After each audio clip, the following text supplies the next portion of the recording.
तो बाप की दृष्टि अपने राजा बेटा बच्चों के ऊपर होगी या प्रजा वर्ग में आने वाले बच्चों के ऊपर होगी? और राजाएं कितने? 9 लाख। अरे 9 लाख तो प्रजा है, राजा बनने वाले तो 108 ही हैं। और वो जो राजाएं हैं वो अकेले राजा ही थोड़े ही करते हैं, राज्याधिकारियों के द्वारा राजा ही चलाते हैं या अकेले ही सारा काम करते हैं?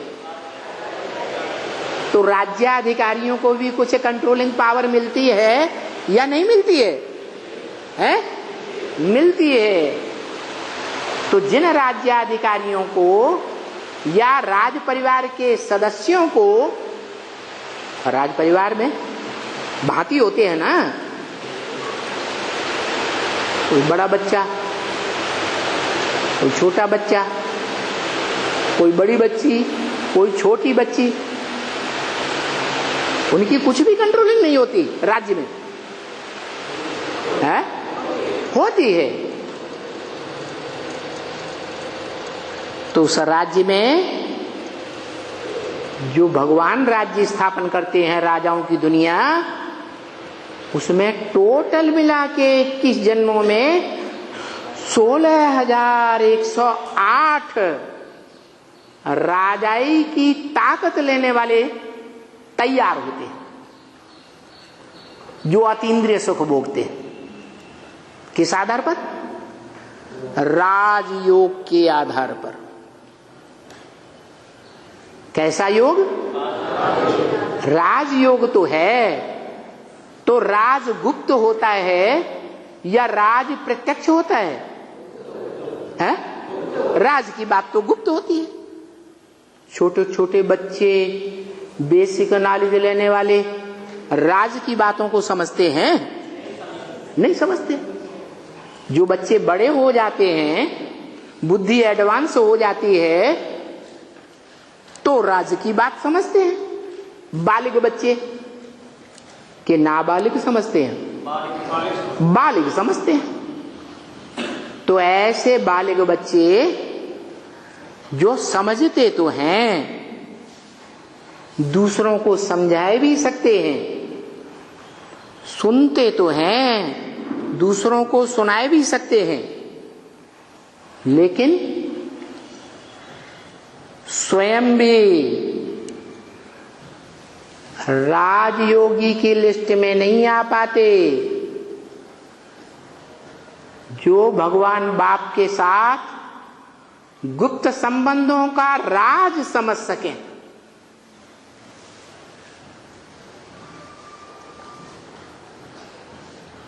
संबंध के आधार पर ही संग का रंग लगता है।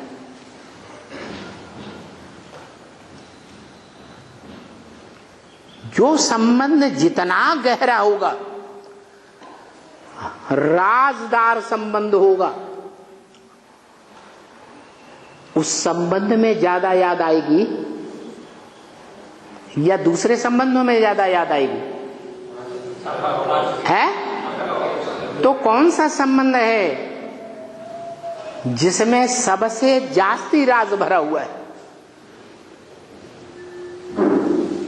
बताओ, जिस संबंध के आधार पर सबसे जास्ती याद आती है?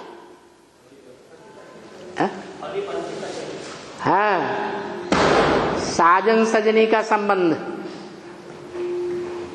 सहजन और सहजननी। सह माने साथ, जन माने मनुष्य। कैसे मनुष्य? साथ निभाने वाले। कैसे? साथ निभाने वाले, जीवन भर होंगे तो नंबरवार ही, एक जैसे होंगे नहीं, क्योंकि बोला है, वेदवाणी में ही बोला, ब्रह्मा के मुख से निकली वेदवाणी में, कि संबंध जोड़ना तो सहज बात है, लेकिन संबंध है निभाना, इसी में नंबर बनते हैं।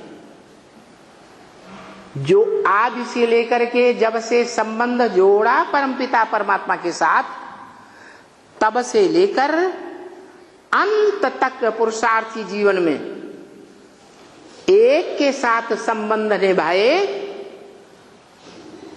कोई दूसरे के साथ संबंध न निभाए।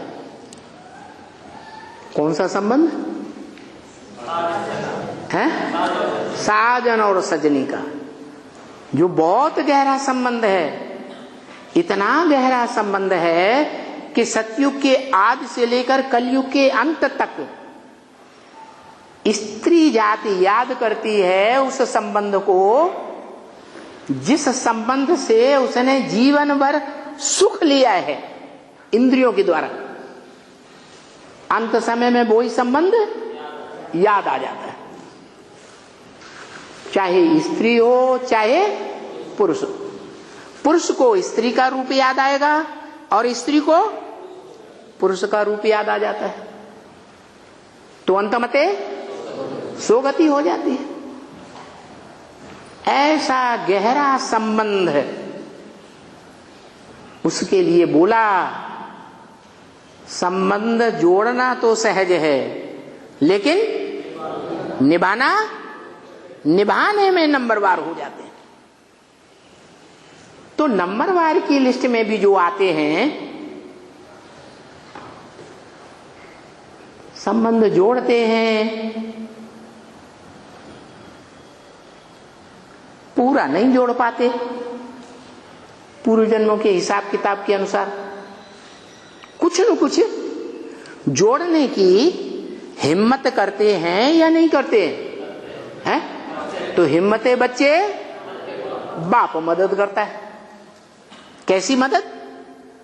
तुम बच्चे एक कदम आगे आते हो तो मैं 100 कदम आगे बढ़ करके तुम्हें सहयोग देता हूं।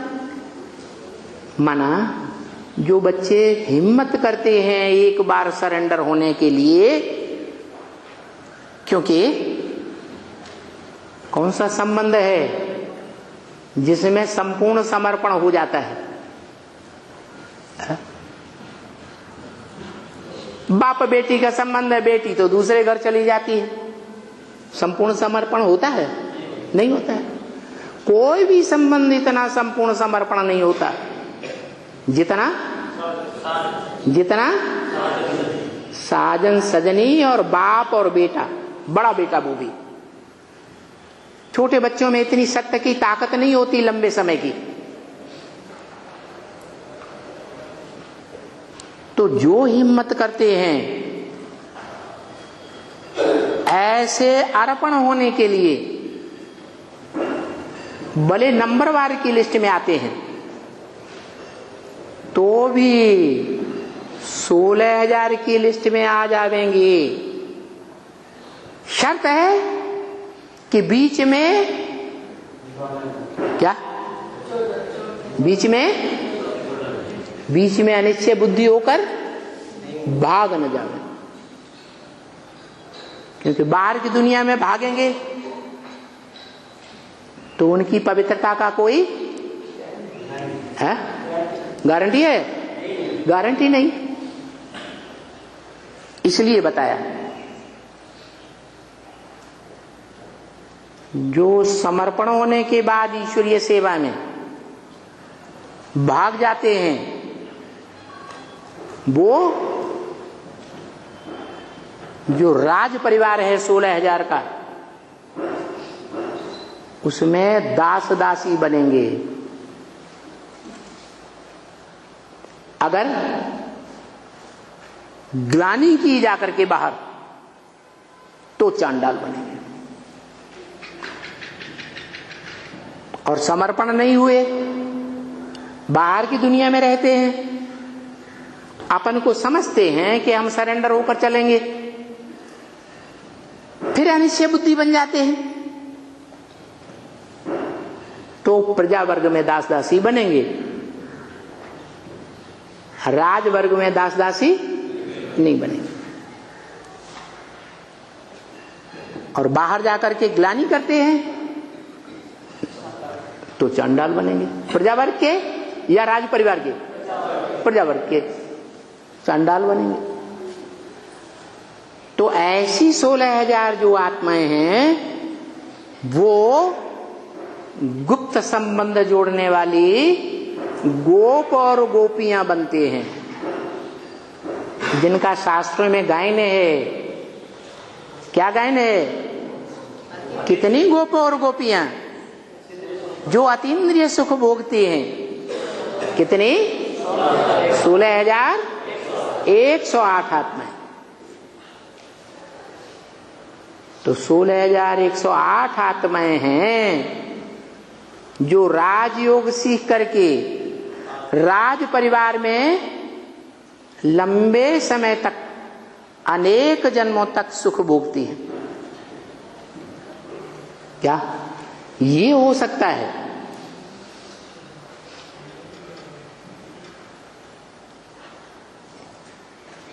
कि आदि में राजा और रानी के परिवार में नजदीक रह करके पार्ट बजाएं, या ये भी हो सकता है कि 21 जन्म के अंत में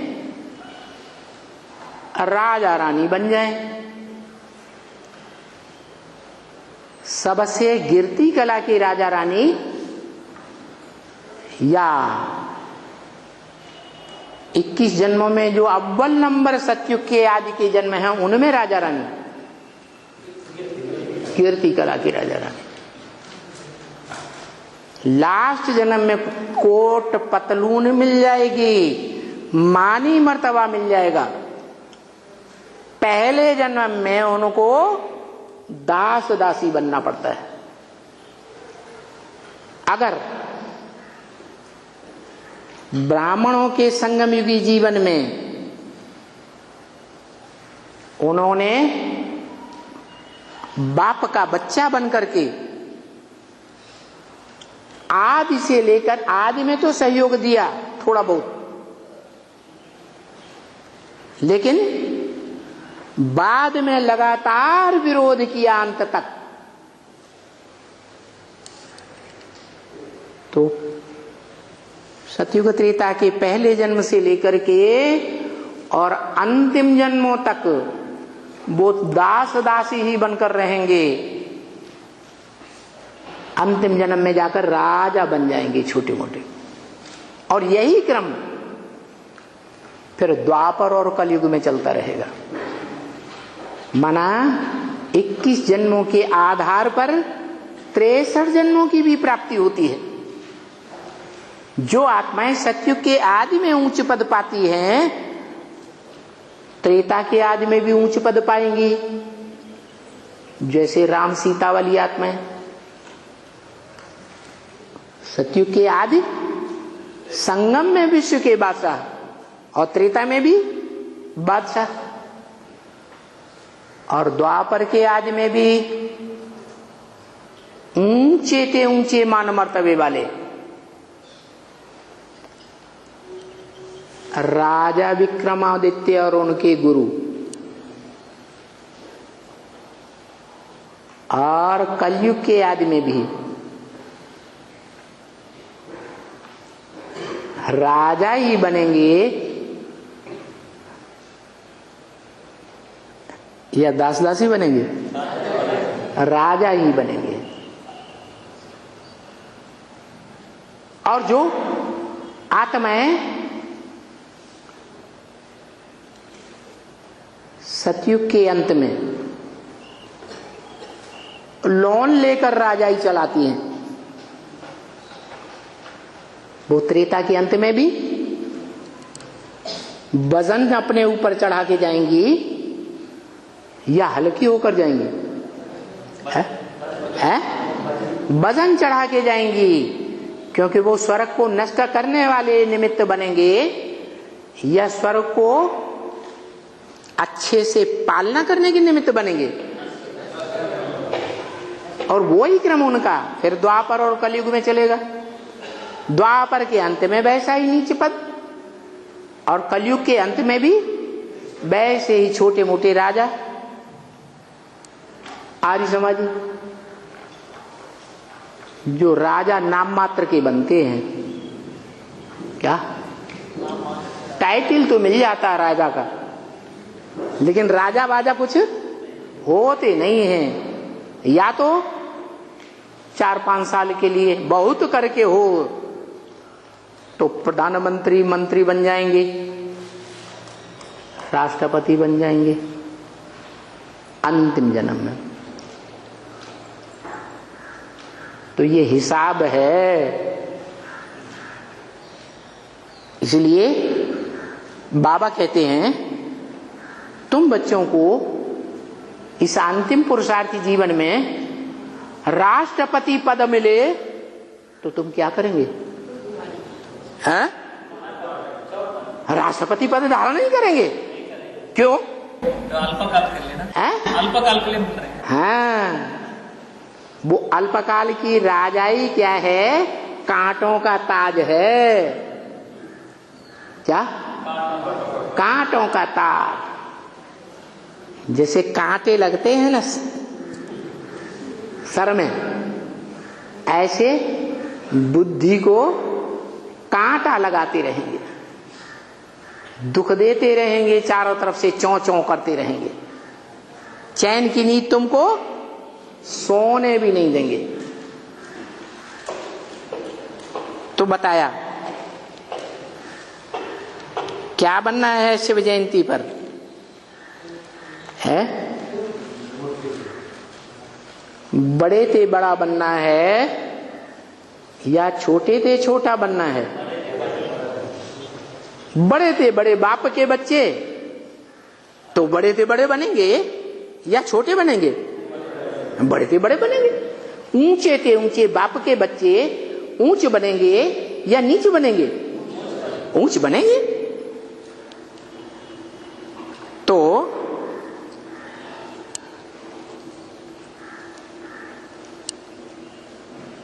पहले जन्म की बात बताई।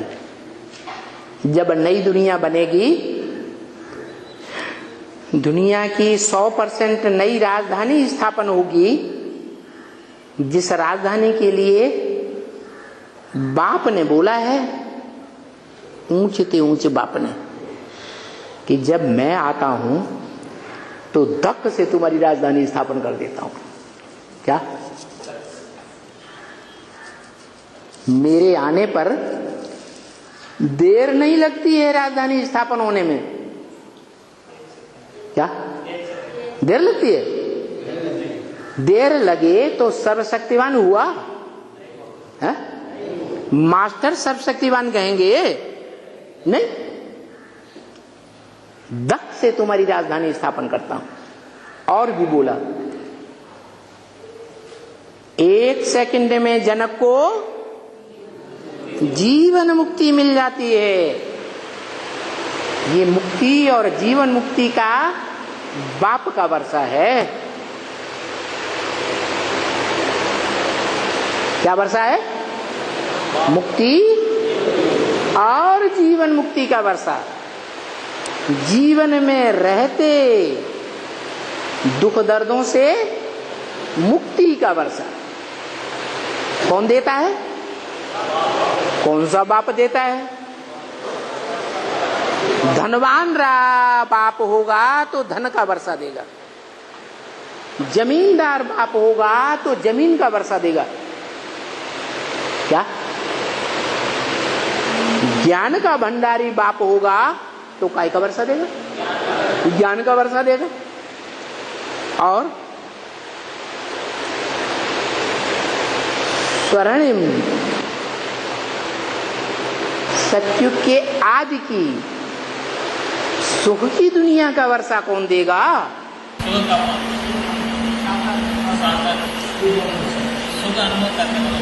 जो बाप जमींदार है, जमीन का भोग खुद करता रहा हो। धनवान बाप है, धन का भोग खुद करता रहा हो तो दूसरों को देगा, या खुद अधिकारी नहीं हुआ तो दूसरों को दे देगा?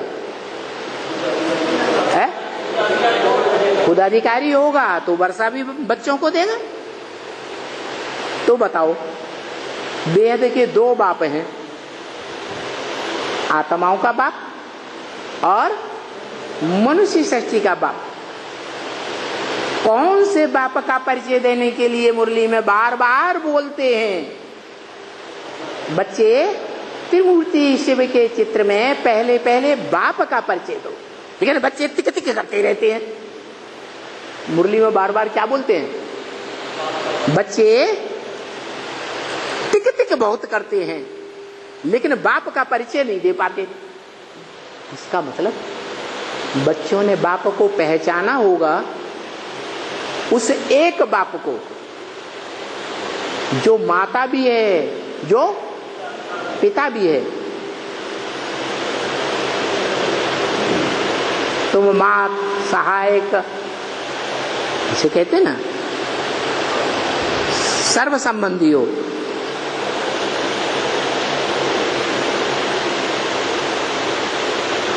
तो उस बाप को खुद ही नहीं पहचाना होगा तो दूसरों को परिचय दे सकेगा? इसका मतलब क्या हुआ कि 80 साल हो गए, अभी तक किसी ने बाप को पहचाना ही नहीं। बाप की वो मूर्ति त्रिमूर्ति के चित्र में किसी के जहीन में ही नहीं आई।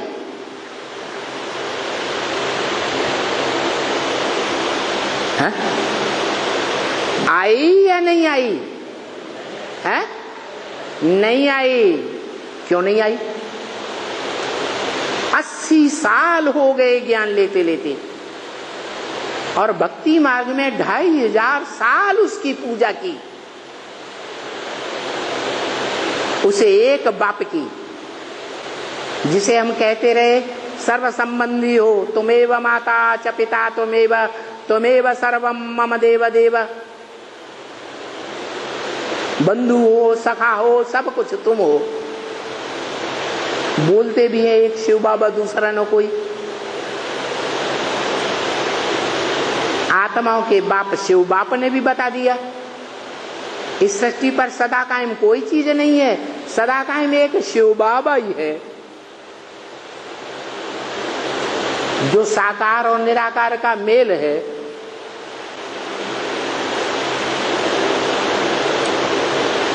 फिर परिचय क्यों नहीं दे पाते?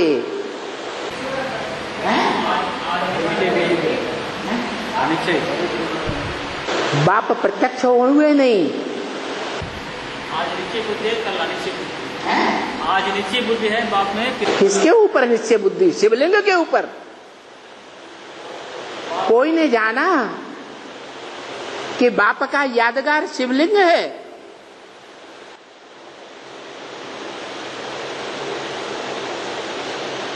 जो विश्व पिता है, उस विश्व पिता के हम बच्चे हैं। सारी दुनिया उसी बाप से निकलती है। परिवार में बच्चे कहां से आते हैं? छोटे छोटे बच्चे कहेंगे मां से आते हैं। राजदार बच्चे होंगे तो कहेंगे बच्चे कहां से आते हैं? मां के पेट में बाप से आते हैं। तो वो बाप, वो एक बाप कौन है जिसमें से सारी दुनिया का जन्म होता है? वो सारी दुनिया का बाप है। जड़ हो, जंगम हो, चैतन्य हो, जड़ हो, सबका बाप है। उस एक बाप से ही, जैसे मनुष्य सृष्टि में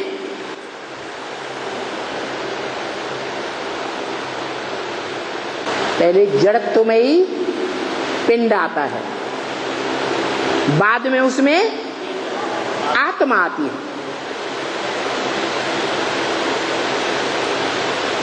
और दोनों के इकट्ठे होने के बाद फिर बाद में प्रत्यक्षता रूपी जन्म होता है।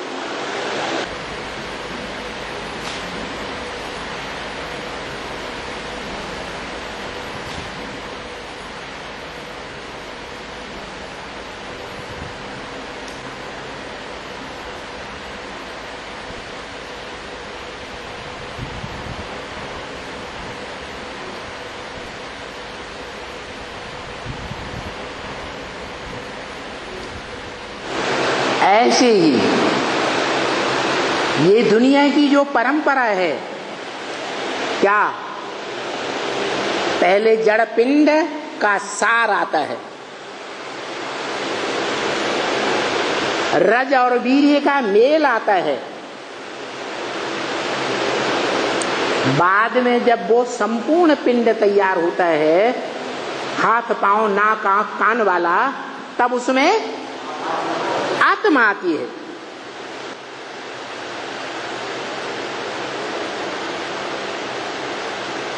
और आत्मा भलाई तो भी ये नहीं कहते कि जन्म लिया बच्चे ने, कहते हैं नहीं, तब कहते हैं जब वो पिंड में प्रवेश हुई चैतन्य आत्मा, दोनों का मेल, साकार पिंड और निराकार आत्मा का मेल बाहर आता है गर्भ से, सारे संसार के सामने आता है। जो वाणी में भी बोल दिया, जो इन कानों से सुने, दो शब्द भी, जो इन आंखों से देखे, उसके मुख से अनायास और एवरलास्टिंग ये बात पक्की हो जाए कि मेरा बाप आ गया।